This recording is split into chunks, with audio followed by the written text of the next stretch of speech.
अस्सलाम वालेकुम वरहमतुल्लाहि वबरकातुहू। हाँ जी, क्या हाल चाल है जी? ठीक ठाक है।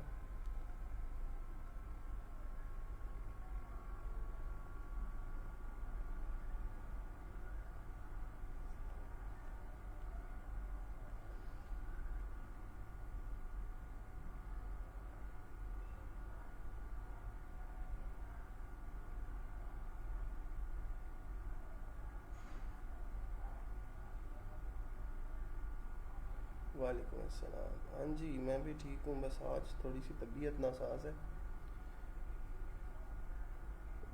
क्योंकि नींद पूरी नहीं हुई हुई, इस वजह से।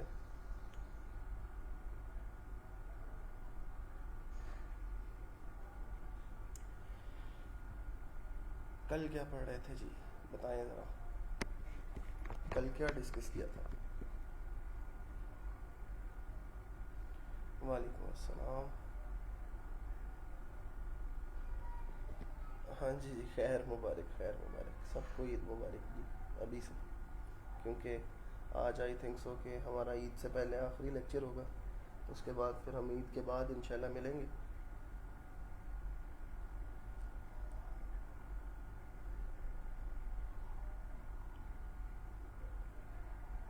हाँ जी, फेसबुक इंसाइट्स। तो किस किस ने फिर अपना बिज़नेस जो है वो डिसाइड कर लिया है, या अपनी प्रोडक्ट डिसाइड कर लिया है कि मैं ये चीज़ बेच रहा हूँ?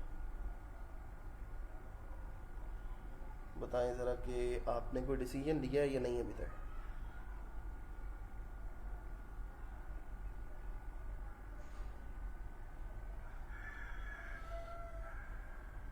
और अगर कोई प्रोडक्ट आपने सिलेक्ट कर ली है, तो मैंने आपको एक टास्क दिया था कि आप लोगों ने उसकी ऑडियंस जो है वो निकाल के आनी है और चेक करना है कि उसकी जो ऑडियंस है वो कैसी है,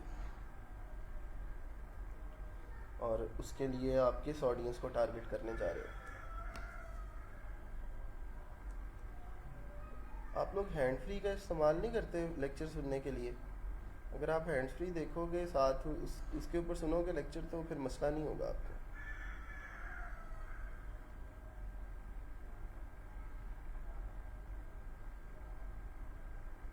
हेडफोन वगैरह या हैंड फ्री जो भी है, आप लोग वो यूज़ कर लिया करो। अच्छा जी, फिर उसके बाद मुझे प्रोडक्ट के बारे में बताएं। किसी ने प्रोडक्ट जो है वो फाइनल कर ली है अपनी, कि सर मैं ये प्रोडक्ट जो है वो अपनी या फिर किसी और की वो बेच सकता हूँ? आज एक इम्पॉर्टेंट लेक्चर है, उसकी एक गिग जो है वो आप डाल सकते हैं अपनी फाइवर की प्रोफाइल के ऊपर। एक गिग और जो है आपकी फाइवर की प्रोफाइल पे लग सकती है। तो इसको भी जो है वो इंटरेस्टिंग लेक्चर है, और इसका काम जो है वो भी आपको काफ़ी मिल जाएगा फाइवर के ऊपर। वालेकुम अस्सलाम। प्रोडक्ट बताएं जी जल्दी जल्दी से ज़रा मुझे, कि किस किस ने क्या क्या प्रोडक्ट जो है वो सिलेक्ट किए।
ठीक है जी। गारमेंट्स एंड लेडीज सूट और गिफ्ट की प्रोडक्ट है, शूज़ डिलीवरी है। सर मैं ऑलरेडी फेसबुक के थ्रू ये सब कर रहा हूँ जो आपने कल बताया, मैट्रेस वाटरप्रूफ कवर्स का। Very good. तो स्टोर वगैरह क्या है, आपके स्टोर का लिंक मुझे भेजें, उसको देखते हैं फिर कैसे आप उसको मैनेज कर रहे हैं।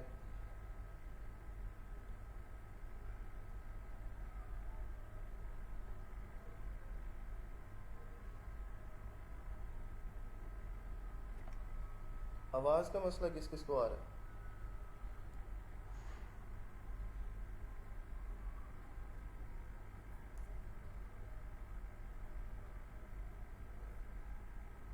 वालेकुम अस्सलाम। मेरा पेज है। अच्छा, सिर्फ पेज पे ही कर रहे हो, आपने वेबसाइट नहीं बनाई अपनी प्रोडक्ट की? वेबसाइट तो बहुत ज़रूरी है। वेबसाइट के बगैर आप अगर अकेला फेसबुक यूज़ करते हो अपनी ब्रांडिंग के लिए तो it's not a wise decision, क्योंकि फेसबुक के ऊपर आप जब तक कैंपेन चलाते रहते हो तब तक आपको ऑर्डर आते रहते हैं। जब कैंपेन चलाना बंद कर देते हो तो ऑर्डर्स आना बंद हो जाते हैं। तो इसलिए वेबसाइट के ऊपर यूज़र को लेके आने का फ़ायदा ये होता है कि आपकी ब्रांड अवेयरनेस हो रही होती है लोगों के अंदर, आपका ब्रांड ग्रो कर रहा होता है और लोगों को आपका नाम जो है वो याद रह जाता है। ठीक है, तो बस आपका काम ये है कि आपने लोगों को अपना नाम जो है वो याद रखवाना है, कि बस लोगों को ये पता रहे कि आपके ब्रांड का, आपके बिज़नेस का जो नाम है वो क्या है। ठीक है, ताकि जैसे अगर मैं बात करूं सजावट की, तो सजावट का ज़ाहिरी बात है एक फेसबुक पेज भी है, एक इंस्टाग्राम का अकाउंट भी है, लेकिन साथ साथ जो वेबसाइट है वो एक मेन चीज़ है जिसके ज़रिए हम ऑर्डर्स जो है वो ले सकते हैं और अपनी चीज़ों को एक वेल मैनेज्ड फॉर्म के अंदर जो है वो लेके आ सकते हैं। ठीक है, जैसे आप लोगों को नज़र आता है कि यहाँ पे वो कॉमर्स के अंदर एक पूरा सिस्टम है जिसके अंदर हम ऑर्डर्स को मैनेज कर सकते हैं। मैं जैसे अगर मैनुअली कोई ऑर्डर प्लेस करता हूँ, हमने अपनी वेबसाइट देखी थी ना rankme.today के ऊपर। ठीक है, तो मैं आप लोगों को इसकी एक छोटी सी एग्जांपल बता देता हूँ कि कैसे हम उसको मैनेज कर रहे होते हैं। rankme.today/wp-admin।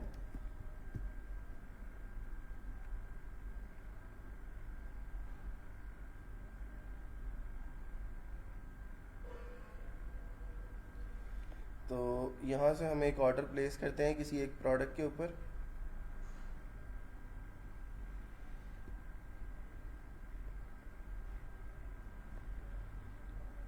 इसको ऐड टू कार्ट किया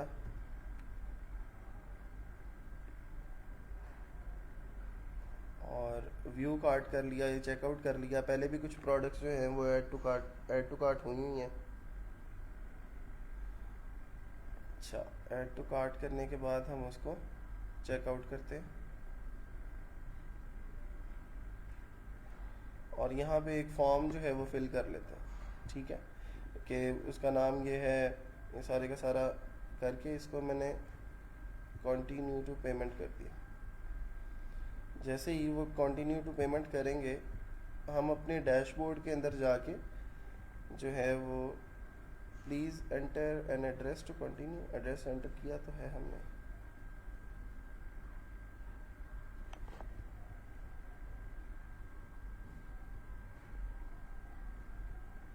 अच्छा, इसको भी लॉगिन कर लेते हैं उतनी देर।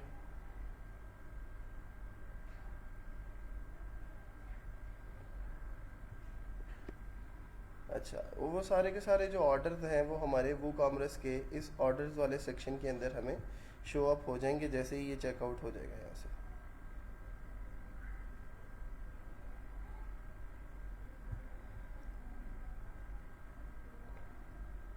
अभी कोई भी ऑर्डर नहीं है हमारे पास अभी। ठीक है, जैसे ही ऑर्डर वहाँ से प्लेस हो जाएगा तो यहाँ पे एक लिस्ट शो होना शुरू हो जाएगी कि ऑर्डर जो है वो आ चुका है। ये थोड़ा सा मसला कर रहा है अपना, क्या कहते हैं, इंटरनेट का आई थिंक कोई इशू है जिसकी वजह से ऑर्डर जो है वो नहीं हो रहा। इसके हम जाते हैं, चेकआउट फॉर्म है, कस्टमर्स हैं, सेटिंग्स हैं और एक्सटेंशंस वगैरह की बात हो रही है। सारी की सारी सेटिंग्स आप लोगों को मिल जाएंगी। फिर उसके बाद यहाँ पे पेमेंट्स,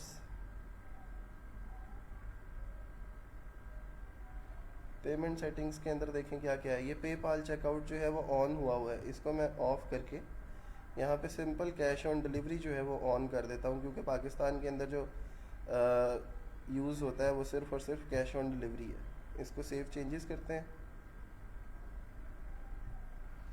वापस आते हैं और मैं कोग्निटो टैब में जाके rankme.today के ऊपर एक ऑर्डर प्लेस कर देता हूँ।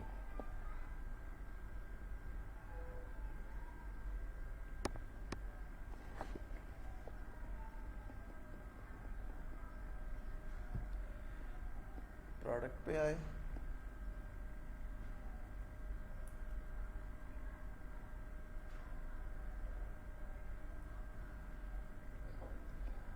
और ऐड टू कार्ट किया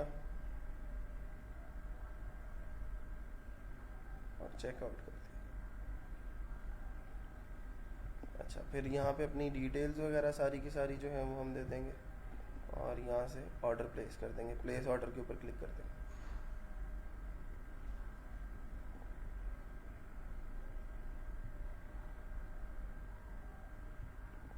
ऑर्डर प्लेस किया था, ये देखो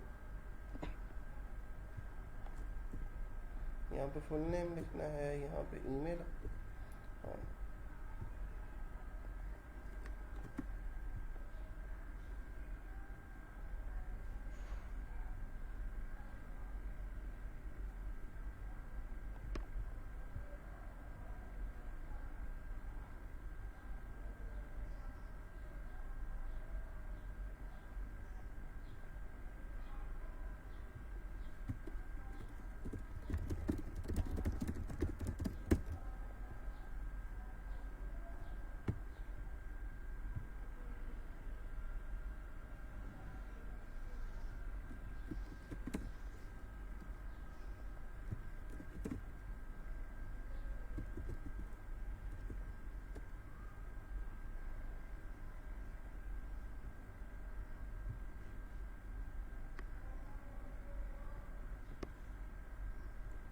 एड्रेस क्यों नहीं दे रहा भाई इसको? सजावट के मैं अगर चेकआउट फॉर्म में जाते हैं वहाँ पे तो नहीं मसला कोई, हमने चेकआउट फॉर्म को एडिट किया था। ये चेकआउट फॉर्म है,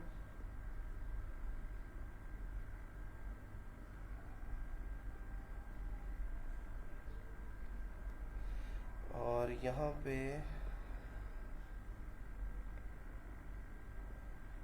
सारी की सारी फील्ड्स हैं। मैं अगर इसका ये जो प्लगइन है इसको डीएक्टिवेट करते हैं थोड़ी देर के लिए,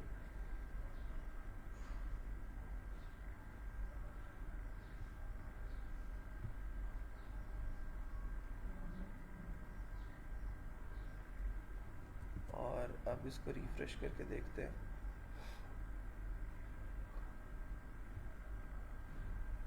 तो ये सारी की सारी फील्ड्स अब पुरानी हालत में आ गई हैं हमारे पास इसकी। ठीक है, अब ऑर्डर प्लेस करके देखते हैं।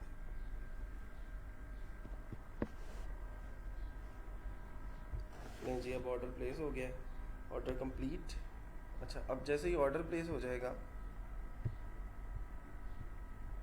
तो हमारा ये जो वूकॉमर्स का एक ऑर्डर्स वाला सेक्शन है, इसके अंदर देखते हैं कि वो ऑर्डर शो हुआ है या नहीं।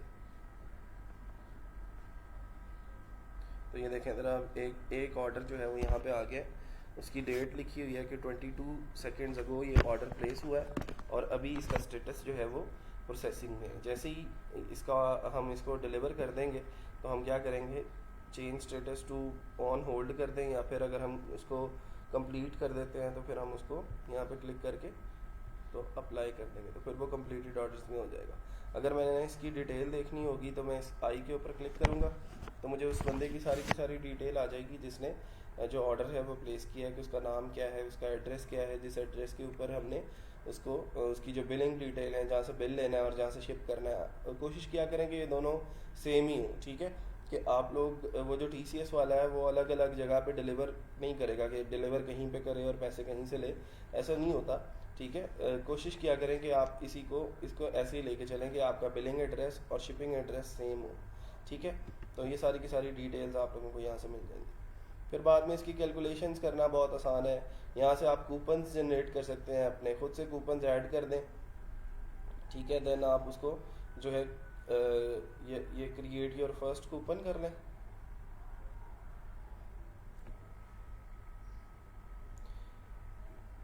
कूपन कोड जो भी लिखना है आपने, लेट सपोज ईद आ रही है तो ईद 2020 उसका नाम रख लो, ठीक है। ये डिस्क्रिप्शन को लिखनी है, डिस्क्रिप्शन लिख लो। डिस्काउंट जितना भी देना है और उसकी अमाउंट के कितने रुपए का डिस्काउंट आपने देना है, लेट सपोज 1000 रुपीज़ का डिस्काउंट देना है और ये कूपन कब एक्सपायर होगा, तो आप लोग ये सारी चीज़ें यहाँ से लिख सकते हो। आज 20 है डेट, तो हम कहते हैं जी 22 को इसने एक्सपायर हो जाना है। अलाउ फ्री शिपिंग वगैरह करनी है, तो इसको मैं अगर पब्लिश कर देता हूँ तो ये सारी की सारी प्रोडक्ट्स के ऊपर जाके ऑटोमेटिकली अब ये कूपन जो है वो लग जाएगा। अब जो भी लोग इस कूपन को यूज़ करेंगे प्रोडक्ट को चेकआउट करते हुए, उनको 1000 रुपये का जो है वो डिस्काउंट मिल जाएगा। मैं दोबारा से जाता हूँ वापस सोफ़ा कवर्स की कैटेगरी के ऊपर और हम किसी प्रोडक्ट के ऊपर जो है वो क्लिक करके उसको ऐड टू कार्ट करने की कोशिश करते हैं और देखते हैं कि हम प्रोमो लगा सकते हैं उसको या नहीं। इसको ऐड टू कार्ट किया, व्यू कार्ट, तो ये हमारा कार्ड जो है वो आ गया और ये हमारा कूपन कोड है, ठीक है। यहाँ पे मैं अगर अभी हमारा जो टोटल बिल है वो आ रहा है 2700 रुपये। मैं अपना कूपन कोड लगाता हूँ ईद 2020 और यहाँ से मैं इसको अप्लाई करता हूँ। तो देखें अब मेरा टोटल बिल जो है वो उसने कहा कि ईद का कूपन लग गया है, माइनस हो गए हैं 1000 रुपीज़ रिमूव कर दिए और अब जो टोटल बिल है वो 1700 रुपये जो है वो आपका बन चुका है। तो इस तरह की चीज़ें हैं जो आपके क्लाइंट्स को, अब ये होगा कि आपने सिंपल ये बता देना है, बना लेना है, कूपन्स बना लेने और कुछ क्लाइंट्स को जो है वो दे देने, और वो मार्केटिंग के लिए होता है थोड़ा सा कि आपकी मार्केटिंग जो है वो अच्छी हो जाती है उससे। कूपन्स लगाने आ गए हैं जी सब लोगों को, अब इसमें तो नहीं मसला कोई। और यहाँ से आप लोग ऑर्डर्स वगैरह जनरेट कर सकते हैं, ऑर्डर्स देख सकते हैं कि फ़लाँ इतने ऑर्डर्स आ चुके हैं, उनकी रिपोर्ट्स वगैरह अगर आपने जनरेट करनी है तो ये आपके पास रिपोर्ट्स का एक ऑप्शन आ जाएगा, ठीक है। उसके बाद ये कस्टमर्स का एक ऑप्शन आपको नज़र आ रहा है।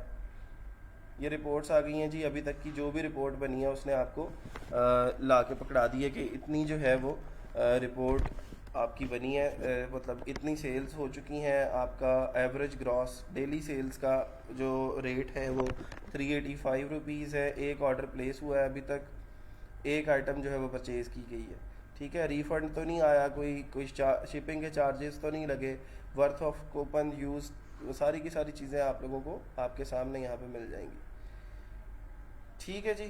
तो इसकी आप लोग इस ये जो आपको नज़र आ रहा है, ये अपना रिपोर्ट्स नज़र आ रही हैं, इनकी आप लोग CSV रिपोर्ट जो है वो भी डाउनलोड कर सकते हैं एक्सेल की फॉर्म के अंदर।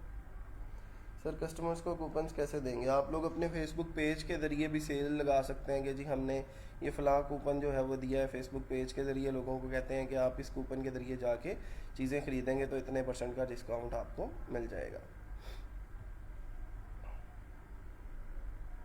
नहीं, मेल करने ज़रूरी नहीं है, फेसबुक पेज जो है वो इनफ होता है कि आप उस कूपन को फेसबुक पेज के ऊपर लगा दें। जैसे प्रोमो लगाए हुए होते हैं, आप लोगों ने देखा होगा, रेस्टोरेंट्स वगैरह हैं वो अपनी नई नई डील्स लगाते रहते हैं अपनी वेबसाइट्स के ऊपर, तो इस तरह की चीज़ें जो हैं वो आप लोग भी लगा सकते हैं, ठीक है जी। यहाँ तक बात कंप्लीट हो गई है। अच्छा, फिर उसके बाद एक चीज़ जो है वो बहुत ज़रूरी है, वो चीज़ ये है कि आपने जब इस वेबसाइट को फेसबुक के ऊपर लेके जाना है तो एग्ज़ाम्पल के तौर पे मैं अगर बताऊं तो अगर हमारे पास कोई इस वेबसाइट के अंदर प्रोडक्ट्स की तादाद है 600 प्रोडक्ट्स जो हैं वो इस वेबसाइट के अंदर हैं, ठीक है। जैसे मैं अभी प्रोडक्ट्स के अंदर आता हूँ,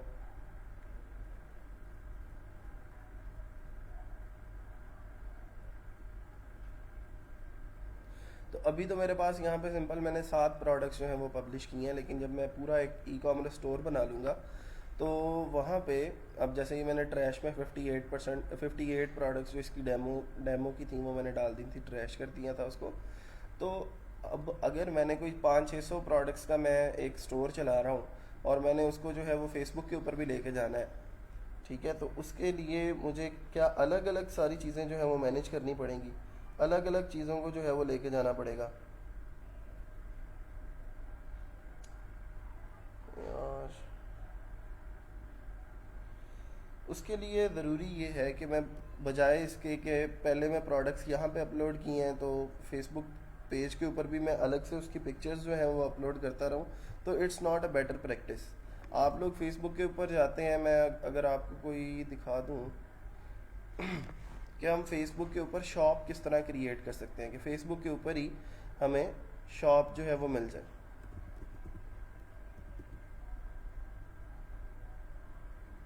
कपड़ा हाउस है, चले कपड़ा हाउस देख लेते हैं।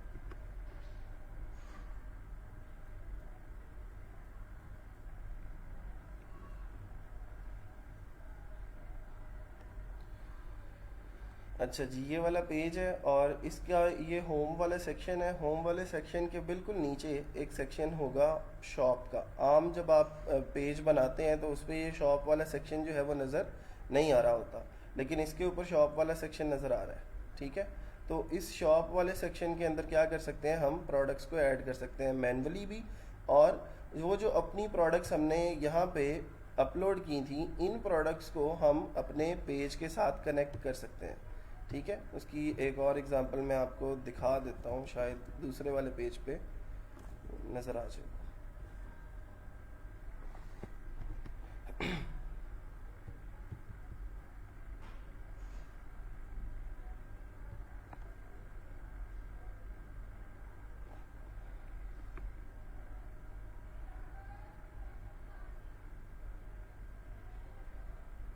इसके मैं शॉप वाले पेज पे जाता हूँ, सेक्शन पे, तो देखते हैं ज़रा।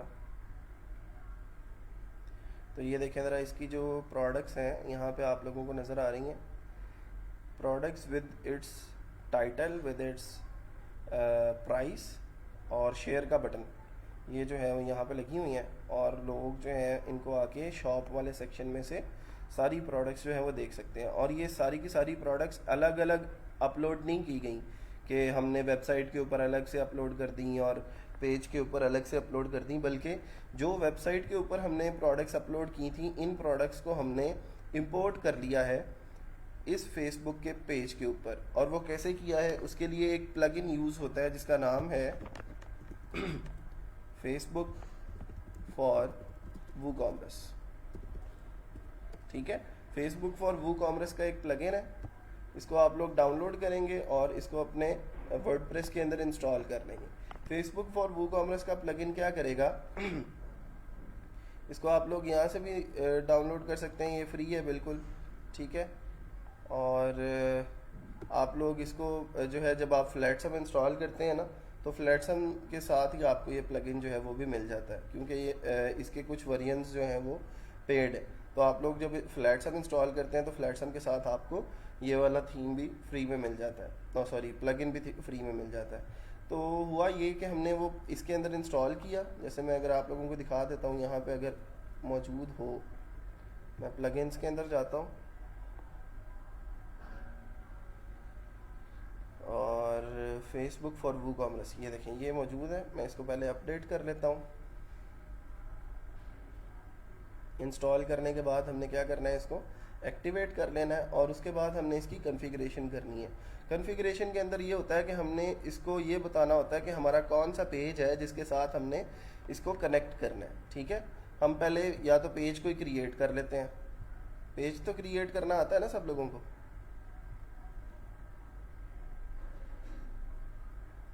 यहाँ पे अगर मैं क्रिएट के ऊपर क्लिक करता हूँ, क्रिएट पेज,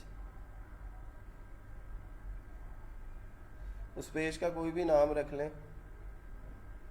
हमारी वेबसाइट का नाम है rankme.today है, तो हमने अभी बिज़नेस और ब्रांड के लिए पेज बनाना है, तो यहाँ से मैं गेट स्टार्टेड के ऊपर क्लिक करता हूँ। अपना जो है वो पेज का नेम लिखते हैं रैंक मी टुडे।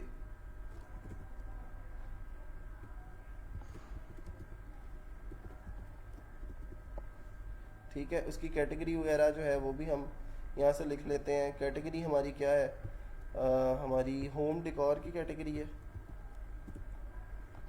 ठीक है, क्योंकि वो उसके ऊपर हम सोफ़े वगैरह और उसके कवर्स वगैरह बेच रहे हैं।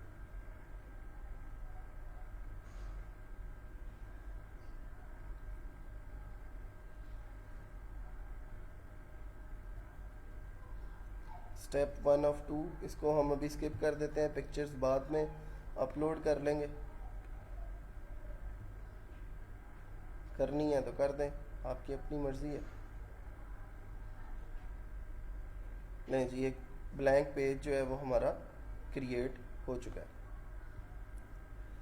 ठीक है, अब हमने इस पेज के साथ अपनी इस वेबसाइट को जो है वो अटैच करना है, और गेट स्टार्टेड के ऊपर मैं क्लिक करता हूँ। तो ये सबसे पहले लॉग इन विद फेसबुक करेगा। मेरा फेसबुक जो है वो ऑलरेडी लॉग्ड इन है इस ब्राउज़र के अंदर।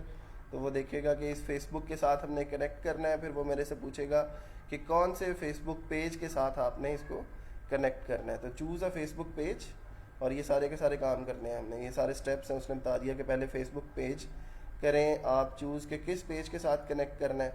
मैं नेक्स्ट करता हूँ इसको। यहाँ से मैं पेज सेलेक्ट करूँगा। हमने जो पेज बनाया उसका नाम है रैंक मी टुडे।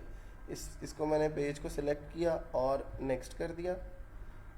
फिर इसके बाद हमने पिक्सल क्रिएट करना है। ठीक है, ऑलरेडी एक पिक्सल क्रिएटेड है, अगर उसी पिक्सल के अंदर आपने डालना है इसको तो डाल दें, वरना आप लोग इसके बगैर भी चल सकते हैं। पिक्सल क्या होता है वो मैं आप लोगों को बता देता हूँ। अभी फ़िलहाल मैं इसी पिक्सल के अंदर जो है वो इसको डाल रहा हूँ, और यहाँ से इसको नेक्स्ट कर दिया। ये कैटलॉग है आपका, वो कहता है there are 7 products in your inventory. तो देखें ज़रा, उसने खुद ब खुद डिटेक्ट कर लिया है कि हमारे पास कितनी प्रोडक्ट्स हैं इस वेबसाइट के अंदर। तो उसने जब ये प्रोडक्ट्स वाला सेक्शन देखा तो उसको कितनी प्रोडक्ट्स मिली हैं जी, 7 प्रोडक्ट्स मिली हैं।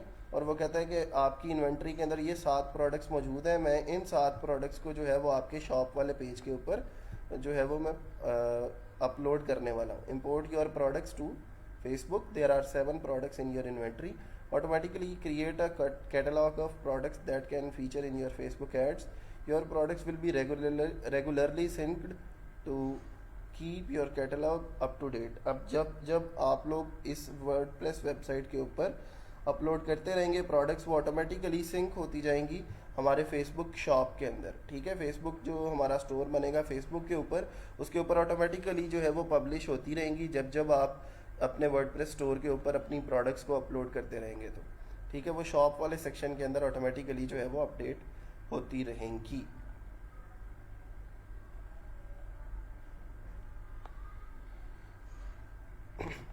असल में आज हमारा ये टॉपिक नहीं था, लेकिन रोज़ाना हम ई कॉमर्स को बंद करके सोते हैं, सुबह को फिर कुछ ना कुछ नया निकला होता है।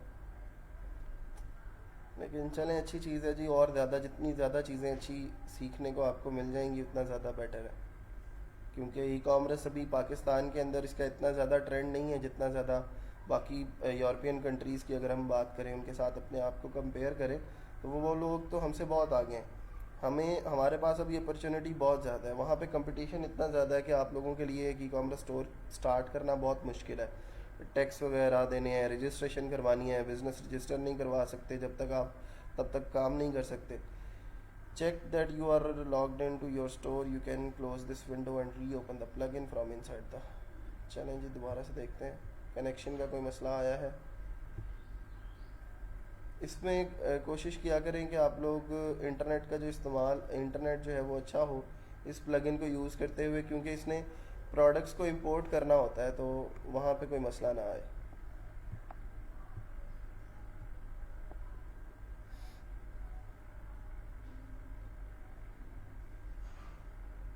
देखें जी, rankme.today के ऊपर ये शॉप वाला सेक्शन जो है वो ऐड हो चुका है। कुछ स्टेप्स जो है वो उसके कंप्लीट हो गए हैं। मैं अगर शॉप वाले सेक्शन में जाता हूँ, इसके देखते हैं अगर प्रोडक्ट्स इंपोर्ट हो गई हैं या नहीं। Setup your shop section, I agree.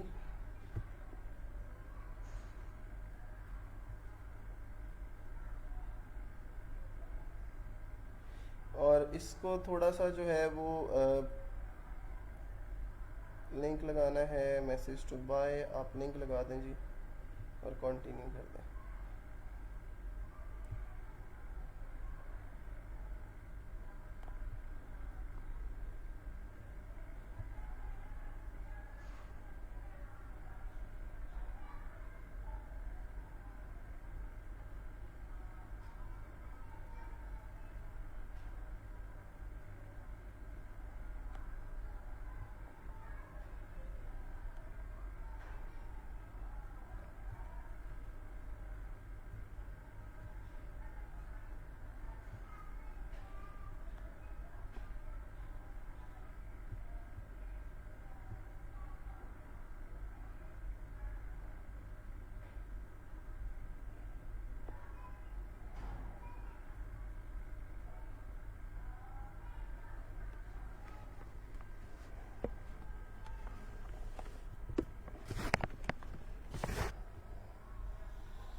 अगर यहाँ से आपने ऐड प्रोडक्ट करनी है तो आप यहाँ से भी ऐड कर सकते हैं प्रोडक्ट्स को, पिक्चर्स वगैरह लगा के, यहाँ पे नाम लिख के, यहाँ पे प्राइस लिख के, ठीक है। अगर सेल लगानी है तो सेल लगा दें, फिर उसकी सेल प्राइस लिख दें, जैसे हमने वहाँ पे वर्डप्रेस में किया था कि उसकी रेगुलर प्राइस इतनी है और आजकल हम इसको इस सेल के इस प्राइस के ऊपर बेच रहे हैं।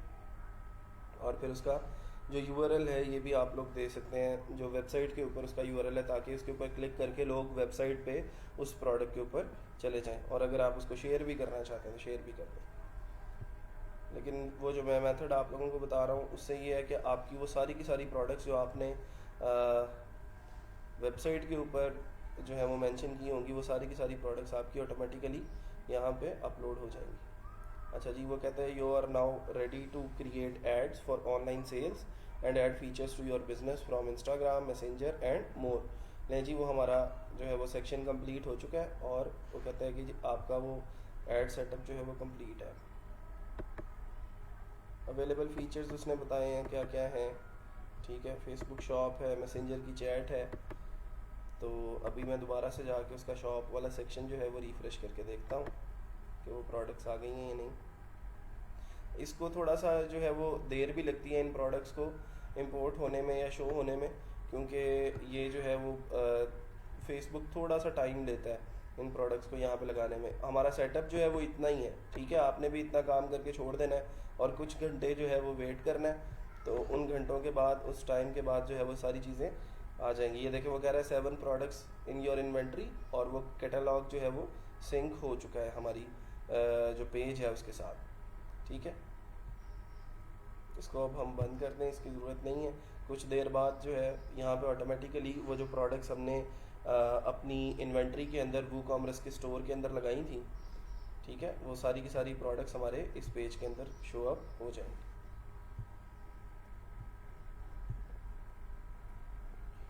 थोड़ा सा बस टाइम लगेगा, उसका वेट करना पड़ता है, 1-2 घंटे भी लग जाते हैं, कभी कभार उसी वक्त हो जाता है, कभी कभार उसको टाइम लगता है, क्योंकि अभी हमारा पेज नया है। इस वजह से फेसबुक को वेरिफिकेशन करना पड़ती है कि वाकई ये जो पेज है ये इसी वेबसाइट का है या नहीं, ठीक है। चलें जी, आज के लिए ये हमारा जो ई कॉमर्स वाला सेक्शन है इसको हम यहाँ पे बंद करते हैं। कोई क्वेश्चन है तो आप लोग पूछ लें।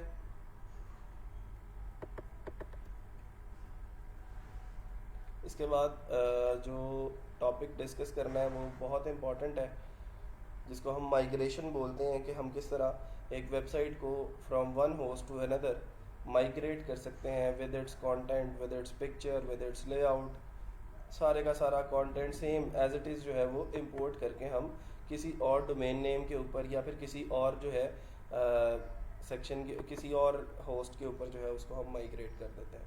आज जो हम चीज़ें पढ़ेंगे उसके अंदर 2 चीज़ें हैं। एक है cracksking.com/wp-admin। मैं ये चाहता हूँ कि ये जो क्रैक्सकिंग की वेबसाइट है cracksking.com, इस वेबसाइट को मैं माइग्रेट कर लूँ अपनी rankme.today के ऊपर, ठीक है।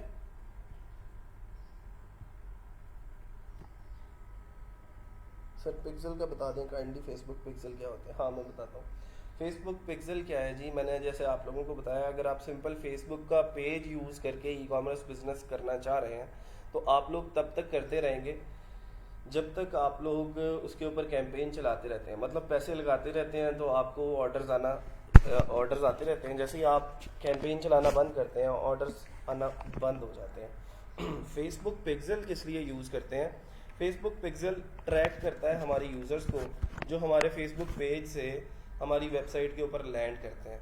फेसबुक पिक्सल असल में हमारी वेबसाइट के ऊपर लगा होता है, और वो जो फेसबुक पिक्सल है हमारे उन यूज़र्स के डाटे को ट्रैक करता है और ये बताता है कि ये बंदा जो है वो हमारी वेबसाइट के ऊपर और पहले और जो है वो आ चुका है, ठीक है। अब उस फेसबुक पिक्सल के ज़रिए हम उन लोगों को जो हमारी वेबसाइट के ऊपर ऑलरेडी आ चुके हैं, फेसबुक पिक्सल के ज़रिए हम उन लोगों को फ्री के अंदर या बहुत कम पैसों के अंदर दोबारा से ऐड दिखा सकते हैं।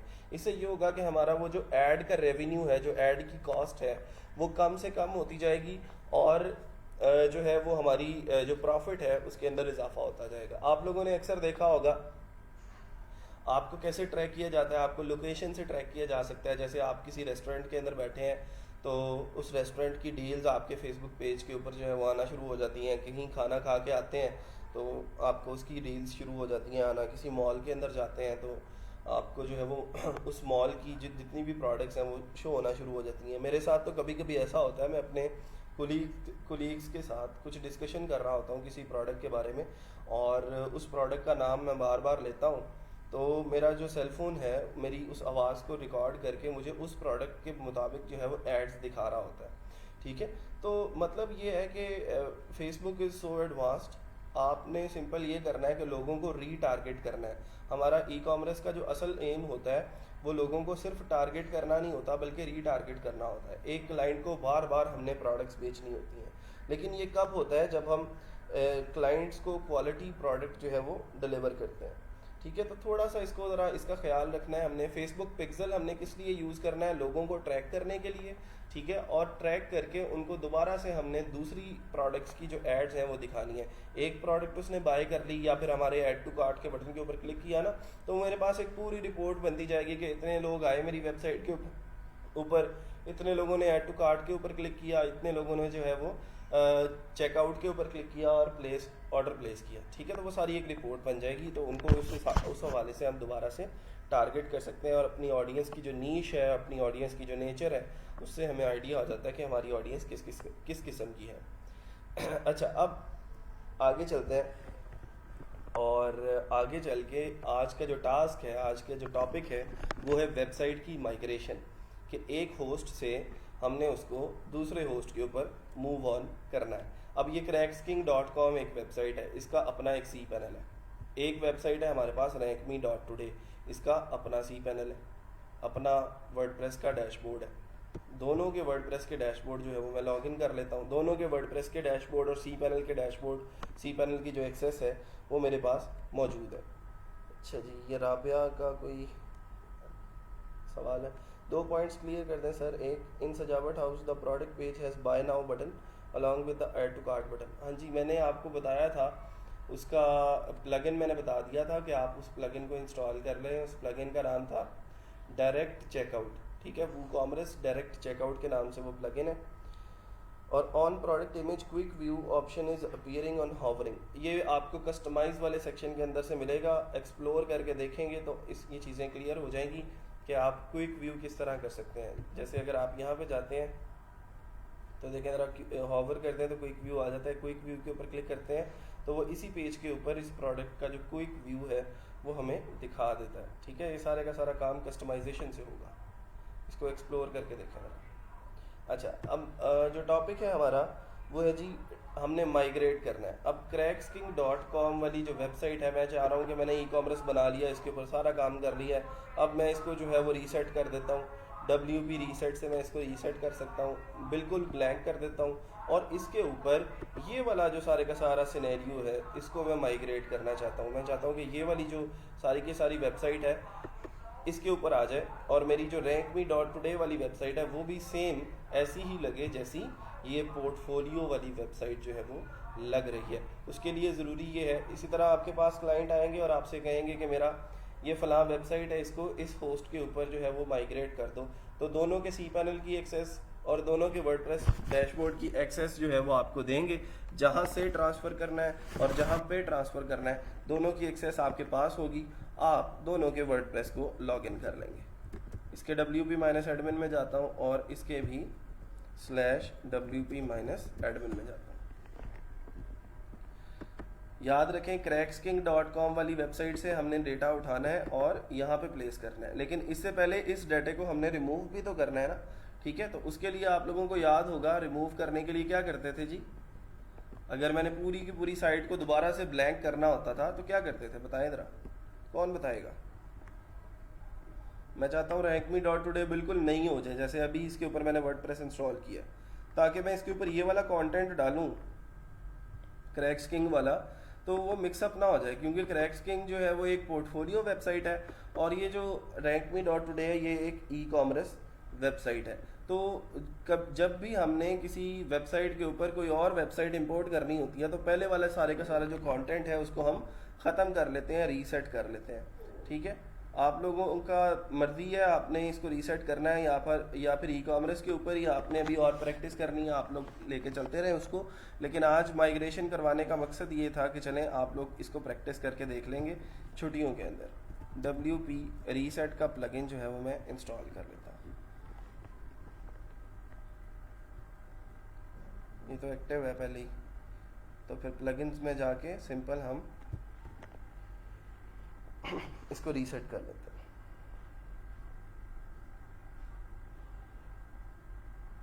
हाँ जी, सी पैनल से भी हो सकता है। हम वो फाइल्स जो हैं वो डिलीट कर देते हैं जो बैकएंड के ऊपर वर्डप्रेस को जो है वो मैनेज कर रही होती हैं, उन फाइल्स को हम डिलीट कर देते हैं। डेटाबेस को रिमूव कर देते हैं और फाइल्स को डिलीट कर देते हैं।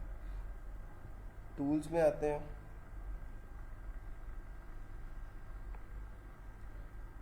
और इसको यहाँ से रीसेट मारते हैं। अब वो जितनी भी हमने ई कॉमर्स वेबसाइट के लिए जो कस्टमाइजेशन की थी वो सारी की सारी अब ख़त्म हो गई। नहीं जी, अब हमारी वो जो वेबसाइट थी rankme.today, अब देखिए वो कैसी लग रही है, वो बिल्कुल ब्लैंक हो चुकी है। ठीक है, सिर्फ उसका नाम जो है वो बाकी है, सजावट हाउस, क्योंकि वो हमने कस्टमाइज में जाके रखा था। इसका भी नाम चेंज करके हम जो मर्जी अपनी मर्जी से रख सकते हैं। अच्छा, अब हो गया, यहाँ तक बात क्लियर होगी, कंप्लीट होगी। अब क्या करना है, हमने ये cracksking.com से डेटा को उठाना है और यहाँ पे जो है हमने उसको प्लेस करना है। ठीक है, कोशिश करें कि ये जो PHP वर्जन अपडेट रिक्वायर्ड के इस तरह के मैसेजेस आते हैं ना, इसको पहले कर लिया करें। हमारी वेबसाइट है cracksking.com, बहुत सारे और भी लोगों को मसला आ सकता है। सी पैनल में जाता हूँ इसके, उनको मसला आ रहा होता है कि उनका जो PHP का वर्जन है वो अपडेटेड नहीं होता। ठीक है, तो उसके लिए देखिए हमने क्या करना है। चलो जी, अब इसका लॉगिन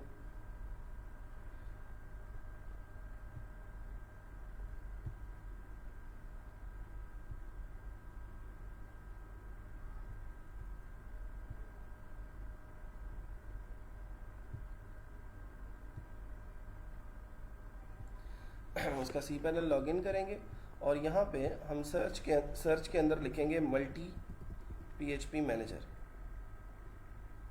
तो यहाँ पे सर्च में मैंने लिखा मल्टी PHP मैनेजर, ताकि मैं इसका जो PHP का वर्जन है वो इंस्टॉल कर सकूँ।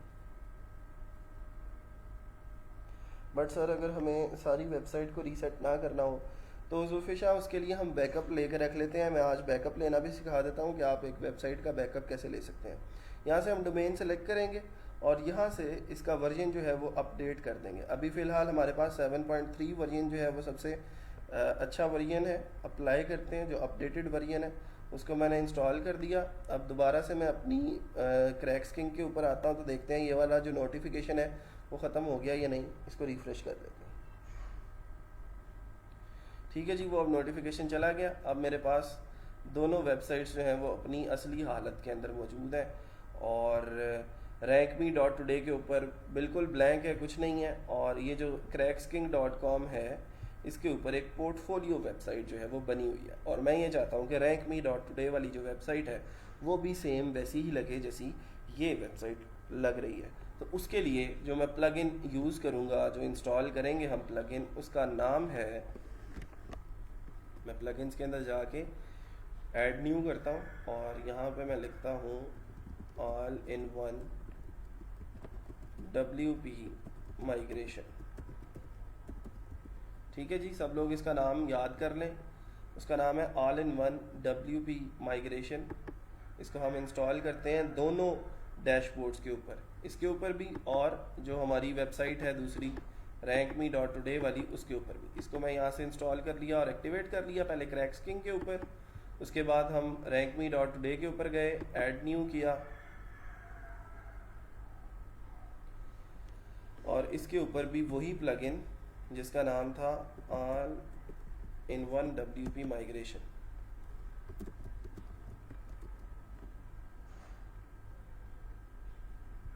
उसको हमने यहाँ से इंस्टॉल करके इसको भी एक्टिवेट कर दिया।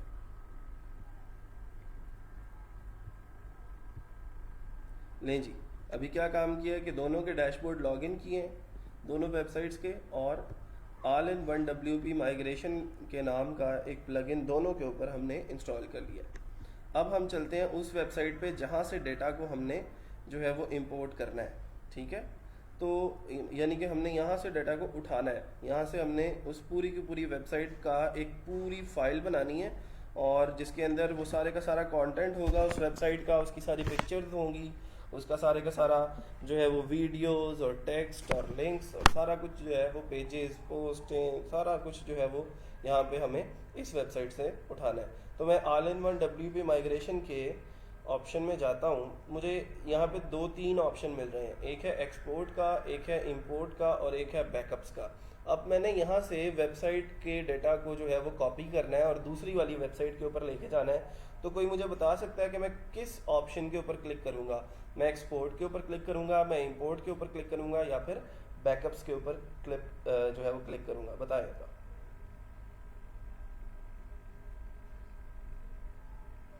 किस ऑप्शन के ऊपर मैं क्लिक करूं कि ये इस वेबसाइट को कॉपी करना शुरू कर दे? सुहेब कह रहे हैं जी इंपोर्ट करना है, और कामरान कह रहे हैं एक्सपोर्ट करना है, और एहतशाम भी कह रहे हैं एक्सपोर्ट करना है, मलिक मोहसिन साहब कह रहे हैं एक्सपोर्ट करना है, शारिक खान है। चलें जी, इतने सारे लोग कह रहे हैं कि एक्सपोर्ट करना है, तो फिर हम एक्सपोर्ट ही कर लेते हैं।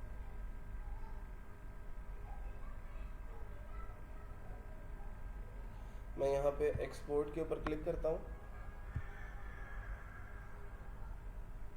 क्योंकि हम इस वेबसाइट से डेटा उठाने वाले हैं तो हमने इसको एक्सपोर्ट करना है यहाँ से। ठीक है, एक्सपोर्ट टू के अंदर आप फाइल चूज़ करेंगे कि फाइल को जो है फाइल के फॉर्म के अंदर हमने इस वेबसाइट को चाहिए हमें ये फाइल। ठीक है, तो फाइल के ऊपर क्लिक किया तो उसने देखे ज़रा उसको एक फ़ाइल क्रिएट करना शुरू कर दी है। ठीक है, ये फ़ाइल क्रिएट करेगा जिस फाइल के अंदर सारी की सारी पोस्टें, सारे के सारे पेजेस, सारी की सारी जो आपका कंटेंट है इस वेबसाइट का, वो इस फाइल एक फ़ाइल बना देगा और वो कहेगा कि आप इस फाइल को डाउनलोड कर लो यहाँ से। ठीक है, हम उस फाइल को डाउनलोड करेंगे और इस वेबसाइट के ऊपर आके rankme.today वाली वेबसाइट के ऊपर जाके हम इंपोर्ट कर देंगे। वहाँ से एक्सपोर्ट किया था और यहाँ पे हम इंपोर्ट कर देंगे।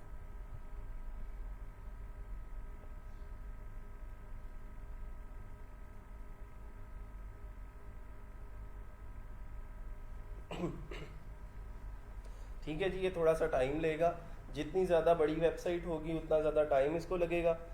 तो अगर बहुत बड़ी वेबसाइट को आपको जो है वो एक्सपोर्ट करना है तो फिर मेक श्योर कि आपका इंटरनेट कनेक्शन जो है वो अच्छा सा हो, ताकि कम से कम टाइम के अंदर एक जो फाइल है उसके अंदर कोई जो है वो मसला ना आए। और एक चीज़ का ध्यान रखा करें कि दोनों वेबसाइट्स के ऊपर जो आपने प्लगइन इंस्टॉल करना है ना, all in one WP migration, उसका जो आपका वर्जन है वो सेम होना चाहिए। ठीक है, तो फिर मसला नहीं आएगा। लें जी, उसने फ़ाइल रेडी कर दी है और वो कहता है कि डाउनलोड कर लें अब cracksking.com को। उसका साइज़ जो है वो 37 MB है। तो मैं डाउनलोड के ऊपर क्लिक करता हूँ, तो ये देखें ज़रा फाइल जो है यहाँ पे डाउनलोड होना शुरू हो जाएगी cracksking.com की। इसकी एक्सटेंशन होगी .wordpress, जैसे हमने एक्सटेंशन पढ़ी थी ना .html और .css, इसी तरह इस फाइल की जो एक्सटेंशन होगी वो होगी .wordpress। तो लें जी, हमारी ये वाली जो फाइल है वो रेडी हो चुकी है और यहाँ पे आएंगे हम, यहाँ पे हम all in one WP migration के अंदर आएंगे। मुदस्सिर इकबाल कह रहे हैं सर इसके प्लगइन भी एक्सपोर्ट हो जाएंगे। हाँ जी बिल्कुल, ईच एंड एवरीथिंग, सारी की सारी सेटिंग्स के साथ आपकी साइट जो है वो एक्सपोर्ट हो जाएगी। All in one WP migration में आते हैं rankme.today के ऊपर। अब हमारा इस वेबसाइट के साथ कोई ताल्लुक नहीं है, इससे हमने जो चीज़ें उठानी थी उठा ली हैं। ठीक है, अब हम अपनी नई वाली वेबसाइट के ऊपर आते हैं जो बिल्कुल ब्लैंक है अभी फ़िलहाल। ये देखें ज़रा, बिल्कुल ब्लैंक है, इसके ऊपर कोई कंटेंट मौजूद नहीं है। मैं all in one WP migration में आता हूँ और अब इंपोर्ट के ऊपर क्लिक करूँगा। वहाँ पे हमने एक्सपोर्ट किया था और अब इंपोर्ट करेंगे। सर अगर कोई वेबसाइट HTML में बनी हो और उसे सेम टू सेम वर्डप्रेस पे लाना हो तो क्या ऐसे प्लगइन से हो जाएगा? नहीं, प्लगइन से नहीं होता, वो मैन्युअली करना पड़ता है। और उसका भी इंशाल्लाह एक लेक्चर मैं दूंगा कि किस तरह हम एक HTML वेबसाइट को वर्डप्रेस वेबसाइट के अंदर कन्वर्ट कर सकते हैं। सर थीम भी दोनों पे एक हो जाएंगे? हाँ जी बिल्कुल सेम हो जाएंगे थीम भी। सारा कुछ सेम सेटिंग्स के साथ आ जाएगा। सर इस फाइल को बैकअप भी समझा जा सकता है, बिल्कुल, ये आपकी फाइल वेबसाइट का बैकअप बन गया है और इसको आप सेव करके रखें और बाद में अगर आपको लगता है कि मैंने कोई चेंजिंग्स ऐसी कर ली हैं जो मुझे पसंद नहीं आ रही, तो आप दोबारा से जाके इस वेबसाइट के ऊपर, जो पुरानी वेबसाइट है इसके ऊपर ये वाला बैकअप इंपोर्ट कर देंगे, तो उतना हिस्सा जो है वो आपका सेव पड़ा रहेगा। ठीक है जी, इंपोर्ट किया मैंने all in one WP migration के अंदर इंपोर्ट वाले सेक्शन के ऊपर क्लिक किया। अभी देखें इसका मैक्सिमम अपलोड फाइल साइज दोबारा से 2 MB हो गया क्योंकि हमने इसको जो है वो रीसेट कर दिया था। ठीक है, तो उसके लिए क्या करना पड़ेगा, दोबारा से cPanel में जाना पड़ेगा।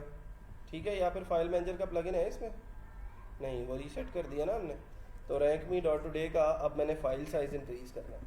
चलें जी, ये अच्छा हुआ कि आज ये सारी की सारी चीज़ें डिस्कस हो गई, क्योंकि बहुत सारे मैसेजेस मुझे आते हैं और उन लोगों को अभी भी यही मसले आ रहे हैं कि सर फाइल साइज़ इंक्रीज़ नहीं हो रहा, PHP वर्जन का मसला आ रहा है।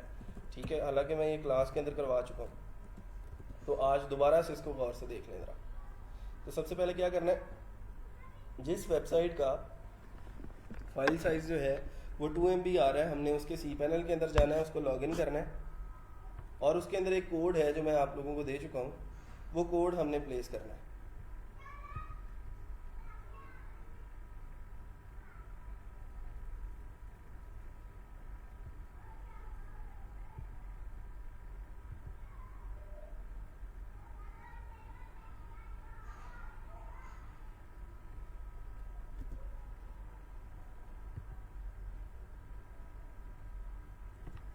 इस कोड को हम वहाँ पे डाल देंगे। इसके cPanel में चाहते हैं, cPanel लॉगिन हो चुका है, फाइल मैनेजर में गए,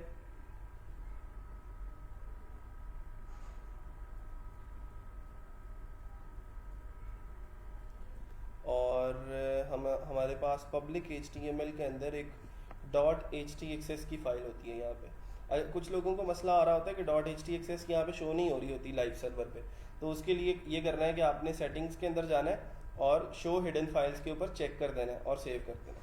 ठीक है, तो फिर वो .htaccess फाइल जो है वो आपको शो अप हो जाएगी। फिर उसके बाद इस फाइल को हम जो है वो एडिट करते हैं और इसके अंदर उस कोड को प्लेस कर देते हैं।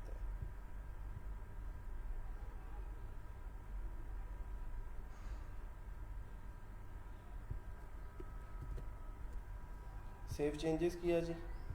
अब दोबारा से आते हैं इंपोर्ट वाले सेक्शन के ऊपर, all in one WP migration के अंदर मैं फिर इंपोर्ट के ऊपर क्लिक करता हूँ। तो अब देखें उसका मैक्सिमम अपलोड फाइल साइज़ जो है वो 1000 MB हो चुका है। पहले 2 MB था और हमारी फाइल्स कोई 39 MB की थी शायद, तो वो अपलोड नहीं करने दे रहा था। अब हमने उस कोड को .htaccess के अंदर प्लेस किया है, तो अब हम 1000 MB की फ़ाइल जो है वो उसके ऊपर इंपोर्ट कर सकते हैं। इंपोर्ट फ्रॉम के ऊपर क्लिक किया, वहाँ से हमने एक्सपोर्ट फ्रॉम या एक्सपोर्ट टू फाइल किया था, इसी तरह अब हम इंपोर्ट फ्रॉम फाइल करेंगे क्योंकि हमने उसको वो फाइल देनी है। तो फाइल के ऊपर मैंने क्लिक किया जी, मेरे से अब वो फाइल मांगेगा कि कौन सी फाइल आप इसको देना चाहते हैं। तो वो फाइल मेरे डाउनलोड्स के अंदर पड़ी होगी, cracksking.com .wordpress की एक्सटेंशन है, आप लोगों को नज़र आ रही है, और यहाँ पे इसकी टाइप भी लिखी हुई है कि वर्डप्रेस है ये। ठीक है, वर्डप्रेस फाइल, इसको मैंने ये वाली फ़ाइल जो थी वो पकड़ा दी और ये फ़ाइल जो है वो अब इंपोर्ट होना शुरू हो गई है इस वेबसाइट के ऊपर। ठीक है जी।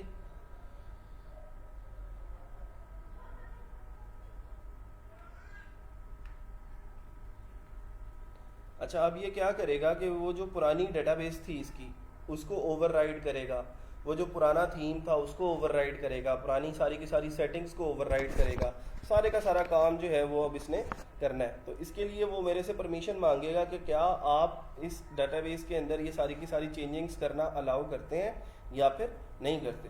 ठीक है, तो इस तरह की छोटी छोटी सी जो है वो आपसे परमिशंस मांगेगा, आपने सिंपल नेक्स्ट नेक्स्ट नेक्स्ट करते जाना है और आपका काम जो है वो कंप्लीट हो जाएगा।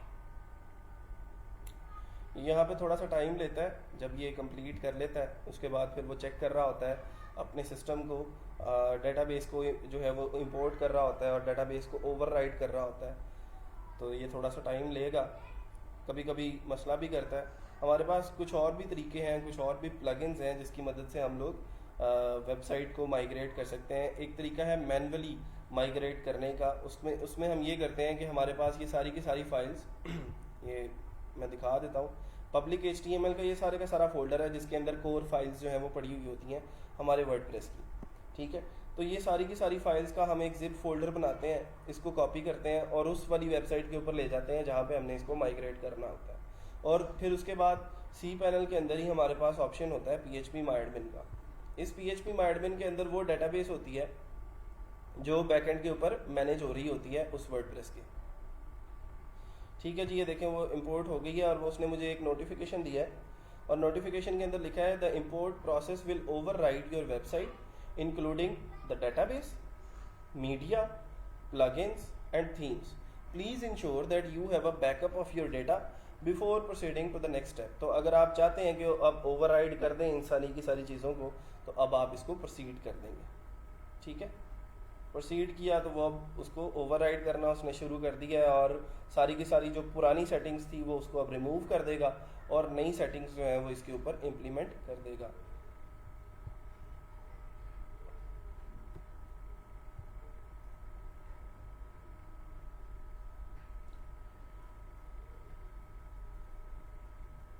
इसकी गिग बहुत अच्छी बिक सकती है फाइवर के ऊपर। आप लोग जाके देखें वर्डप्रेस माइग्रेशन के नाम से, वेबसाइट माइग्रेशन के नाम से, तो बहुत अच्छा आप लोगों को एक मार्केट मिलेगी जिसके अंदर आप लोग अपनी गिग्स लगा के ऑर्डर्स लेना स्टार्ट कर सकते हैं, ठीक है जी। वो कहता है your site has been imported successfully, save permalink structures. Permalink हमने पढ़े थे कि परमालिंक्स क्या होते हैं, हमारी वेबसाइट के जो लिंक्स का स्ट्रक्चर होता है उसको हम परमालिंक स्ट्रक्चर बोलते हैं। ऑप्शनली रिव्यू द प्लगइन्स, वो कहता है कि ये काम कर लें, तो हमने कहा जी ठीक है हम कर लेते हैं। अब आते हैं हम ज़रा अपनी वेबसाइट के ऊपर, जो पहले ऐसी लग रही थी इसको हम ज़रा अब रिफ्रेश कर लेते हैं। तो लें जी, अब हमारी जो rankme.today वाली वेबसाइट थी वो भी अब एक पोर्टफोलियो वेबसाइट जो है वो बन चुकी है, सारे के सारे कलर्स के साथ, सारी की सारी सेटिंग्स के साथ, सारे की सारी पिक्चर्स के साथ, सारे के सारे फॉर्म्स के साथ। नेविगेशन जो है वो सेम वैसी ही है जैसी हमने वहाँ पे सेटअप की थी। तो ये हमने एक वेबसाइट को माइग्रेट करना सीख लिया है from one host to another host, from one domain to another domain, ठीक है, from one cPanel to another cPanel।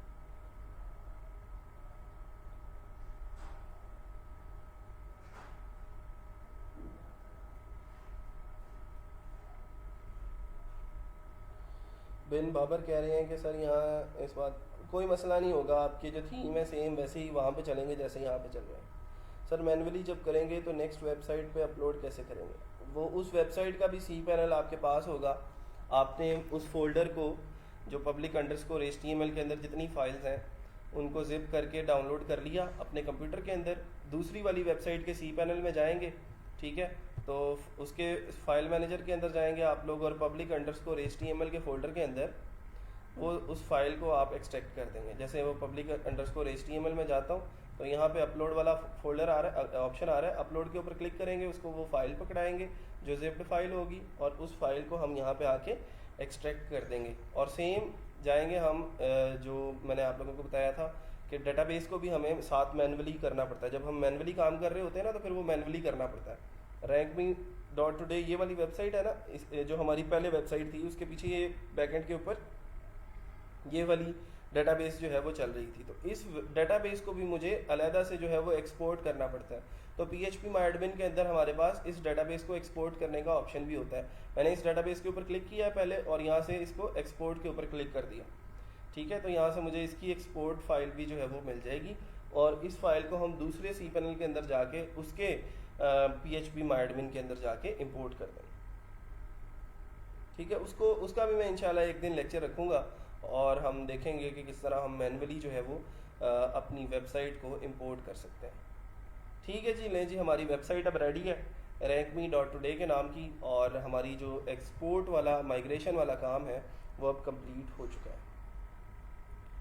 Sir ये सारा काम लाइव सर्वर पे होगा, लोकल होस्ट पे नहीं हो सकता है, लोकल पे भी हो सकता है। आपने जैसे अगर प्रैक्टिस के लिए कोई वेबसाइट लोकल होस्ट के ऊपर बनाई है और अब आप उसको लाइव करना चाहते हो गूगल के ऊपर, चाहते हो कि लोग जो हैं वो गूगल के ऊपर इंटरनेट के ऊपर आपकी वेबसाइट को देख सकें, तो आप उस लोकल होस्ट के ऊपर बनी हुई वेबसाइट को लाइव सर्वर के ऊपर इंस्टॉल कर सकते हो, लेके जा सकते हो, माइग्रेट कर सकते हो।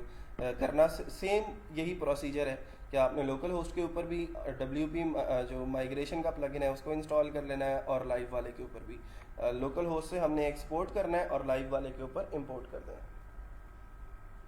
सर मैनुअली करने की ज़रूरत क्यों पड़ती है? कभी कभार वेबसाइट जो है वो इतनी बड़ी होती है, फाइल साइज़ जो है वो इतना बड़ा होता है कि ये जो प्लगइन्स हैं फिर यहाँ पे उनके हाथ कांपना शुरू हो जाते हैं और पर जलना शुरू हो जाते हैं इन प्लगइन्स के।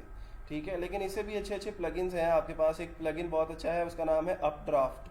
ठीक है, अपड्राफ्ट का एक प्लगइन है, उसको भी आप लोग एक्सप्लोर करके देखें। और सेम यही प्रोसीजर है, एक जगह से आपने एक्सपोर्ट करना है, दूसरे पे जाके इंपोर्ट कर देना है। ठीक है, तो जहाँ पे प्लगइन्स काम नहीं करते वहाँ पे फिर हम वेबसाइट को मैन्युअली ट्रांसफ़र कर लेते हैं। ठीक है, फिर बड़ी फाइल जब होती है, कोई एक GB की 2 GB की फ़ाइल है, तो वहाँ पे फिर डाउनलोड करना पहले फ़ाइल को, फिर अपलोड करना, वो थोड़ा सा मुश्किल हो जाता है। इसलिए मैं चाह रहा हूँ कि चलो मैन्युअली भी हमें पता लग जाए कि कैसे माइग्रेट करना होता है, क्योंकि कभी कभार मसले आ जाते हैं। फिर बाद में मुझे कोसोगे कि सर ने सिर्फ ये बताया था कि प्लगइन से कैसे होती है, मैनुअली नहीं बताया। ठीक है, तो उससे आप लोगों की गालियों से बचने के लिए मैं आप लोगों को एक्स्ट्रा चीज़ें भी करवा देता हूँ। ठीक है, बाद में कहते तो आप लोग यही हैं कि सानू तो किसी ने कुछ पढ़ाया ही नहीं, सानू किसी ने कुछ दसिया होंदा ते अज असी पता नहीं की होंगे। तो ये स्टूडेंट की नेचर है, उसने हर एक टीचर को यही कहना होता है। हम भी ऐसे ही कहते थे। तो लेकिन यह है कि मैं पूरी कोशिश करता हूँ कि आप लोग बाद में मुझे गालियाँ ना निकालें। और अगर कोई पूछे जाके 2 साल बाद भी आपसे कि आपने फ्रीलांसिंग किससे सीखी है या फिर आपने वेब डेवलपमेंट किससे सीखी है, तो आप जो है वो फ़ख्र से मेरा नाम बता सकें उनको। ठीक है, कि मैं फ़लाँ उस्ताद से सीख के आया हूँ। बस ये छोटी छोटी सी चीज़ें होती हैं। एक टीचर आपसे और कुछ नहीं मांगता सिवाय रिस्पेक्ट के, सिवाय जो है वो अपनी दाद रसी के, कि आप लोग जो है रिस्पेक्ट करते रहें और नई नई चीज़ें सीखते रहें बस। और आप लोगों की तरक्की को देख के टीचर से ज़्यादा और कोई इंसान ऐसा नहीं है जो खुश हो सके। अच्छा जी सर, जिस वेब से डाटा एक्सपोर्ट किया है तो वो वेब ब्लैंक हो जाएगी? नहीं जी, वो वैसी की वैसी पड़ी हुई है। और क्या उस वेब पर अगेन वर्किंग पॉसिबल है? हाँ जी, उसको कोई फ़र्क नहीं पड़ा। देखें, cracksking.com से हमने वेबसाइट को माइग्रेट किया था ना, वो सेम वैसी की वैसी है। और उसके ऊपर मैं जब चाहूँ उसको और बढ़ाना चाहूँ, उसके अंदर नए सेक्शन ऐड करना चाहूँ, तो वैसे ही सेम टू सेम उसको मैं कर सकता हूँ। उसको कोई फ़र्क नहीं पड़ा। इसका मतलब Ctrl+C और Ctrl+V किया है, Ctrl+X और Ctrl+V नहीं किया। ठीक है, कॉपी पेस्ट किया है, कट पेस्ट नहीं किया। तो कॉपी पेस्ट में पुरानी फाइल वैसी की वैसी रहती है, तो ये कॉपी पेस्ट हुआ है, कट पेस्ट नहीं हुआ। सी पैनल की एक्सेस कैसे लेनी? दोनों वेब के सी पैनल की एक्सेस होना लाजमी है क्या माइग्रेशन के लिए? अगर तो आप वर्डप्रेस के किसी प्लगइन के ज़रिए कर रहे हो तो फिर वर्डप्रेस के डैशबोर्ड की दोनों की जो है दोनों वेबसाइट्स की एक्सेस ले लो तो ठीक है। लेकिन जैसे कहीं कहीं मसले आते हैं ना आप लोगों को, जैसे मुझे अब वो फाइल साइज़ इंक्रीज़ करना पड़ा या फिर PHP का वर्जन इंक्रीज़ करना पड़ा, तो इसलिए एहतियातन मैं आप लोगों को कह रहा हूँ कि सी पैनल की एक्सेस भी होगी तो ज़्यादा अच्छी बात है। सर आप करवाएंगे क्या मैनुअली आगे क्लास में, या हम खुद रिसर्च करें? नहीं, मैं करवाऊँगा इंशाल्लाह।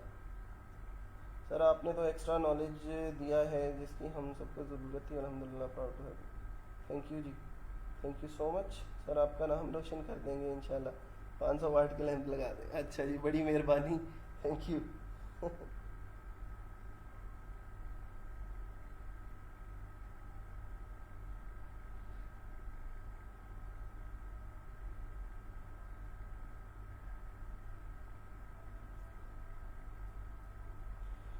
सर आपने कौन सा थीम यूज़ किया है पोर्टफोलियो वेबसाइट के लिए? ये कोई थीम के ज़रिए मैंने नहीं किया, या आप लोग जैसे सोच रहे होंगे कि शायद मैंने कोई डेमो इंपोर्ट किया है।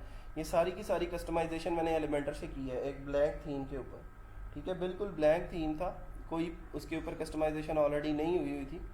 तो जो है ये आप लोगों को जो नज़र आ रहा है ये पूरी की पूरी कस्टमाइजेशन खुद से एलिमेंटर के ज़रिए की गई है। और ईद के बाद इंशाल्लाह हमारा पहला टास्क यही होगा कि जो हम काम करें वो यही हो कि हम पोर्टफोलियो वेबसाइट जो है वो एलिमेंटर के अंदर बनाना सीखें, ताकि हमारा एलिमेंटर के ऊपर भी हाथ थोड़ा सा सीधा हो जाए। अटेंडेंस लगा लें जिसने अभी तक नहीं लगाई। हाँ जी जी, अटेंडेंस लगा लें, अटेंडेंस बहुत ज़रूरी है। कल भी 43 लोग ऐसे थे जिन्होंने अटेंडेंस नहीं लगाई। मुझे नहीं पता कि ये कौन घोस्ट लोग हैं जो अटेंडेंस नहीं लगाते और रोज़ाना ही नहीं लगाते। माशाल्लाह इतने बड़े शहजादे हैं कि उनको इतना भी टाइम नहीं मिलता कि अटेंडेंस लगा सकें।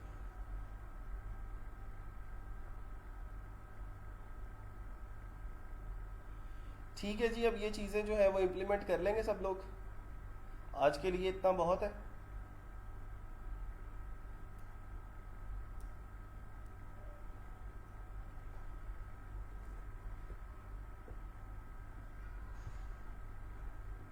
आज का जो टास्क है वो यही है कि आप लोगों ने अपना जो ई कॉमर्स स्टोर है अपने फेसबुक पेज के साथ कनेक्ट करना है, ठीक है। और दूसरा ये करना है कि लोकल होस्ट पे कोई वेबसाइट बना लें, या फिर जो भी आपने एक वेबसाइट को जो है वो ट्रांसफ़र करके देखना है from one host to another. चाहे localhost to localhost ही कर लें, चाहे आप जो है वो live server to live server कर लें, चाहे localhost to live server कर लें।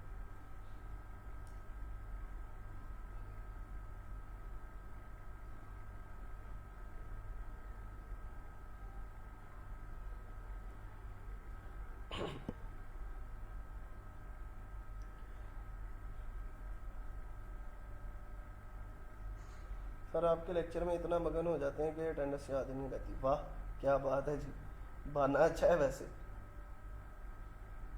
कामरान अकील कह रहे हैं कि मेरी प्रॉब्लम सॉल्व कर दें।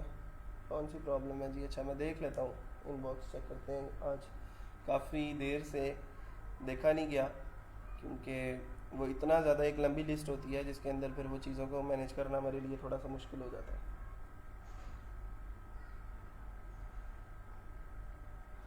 ठीक है जी, फिर आज के लिए इतना ही। अपनी अटेंडेंस लगाना ना भूलिएगा, दुआओं में याद रखिएगा, और सब लोगों को मेरी तरफ से एडवांस में ईद मुबारक। इंशाल्लाह ईद के बाद दोबारा से इसी जज्बे के साथ मिलेंगे कि हम लर्न करेंगे और इंशाल्लाह अर्न करेंगे, और जल्द अज जल्द जो है अपना जो बिज़नेस है उसको स्टार्ट करेंगे। ठीक है जी, फिर अल्लाह हाफ़िज़, गुड नाइट। दुआओं में याद रखिएगा प्लीज़।